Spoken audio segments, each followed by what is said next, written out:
began a life. Swami Vivekananda ji says,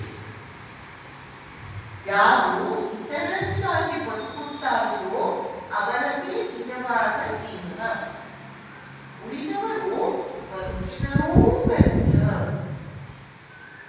ಈಗ ನೋಡಿ, ನೀವೆಲ್ಲರೂ ವಿದ್ಯಾರ್ಥಿಗಳು, ನೀವು ಸಮಾಜದಿಂದ ಎಷ್ಟು ಪಡಿತಾ ಇದ್ದೀರಿ, ಸಮಾಜದಿಂದ ನೀವು ಎಷ್ಟೊಂದು ಪಡೆಯುತ್ತೀರಿ.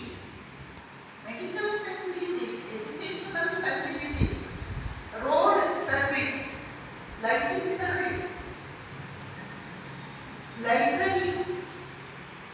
ನಾವು ಸಮಾಜದಿಂದ ಎಷ್ಟೊಂದು ಪಡೆಯುತ್ತಲೇ ಇದ್ದೀವಿ.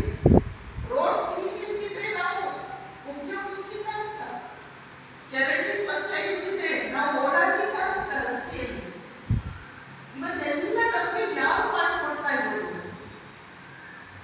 ಸಮಾಜ, ಸೊಸೈಟಿ. ನಾವು ಸೊಸೈಟಿಯಿಂದ ಪಡೆಯುತ್ತಲೇ ಬೆಳೆಯುತ್ತಿದ್ದೇವೆ.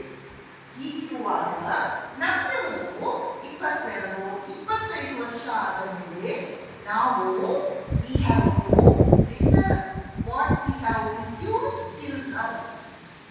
ನಾವು ಇದುವರೆಗೆ ಸಮಾಜದಿಂದ, ಪೇರೆಂಟ್ಸಿಂದ, ಟೀಚರ್ಸಿಂದ ಏನೇನನ್ನು ಪಡೆದುಕೊಂಡಿದ್ದೇವೋ ಅದನ್ನು ಮರಳಿ ಕೊಡುವ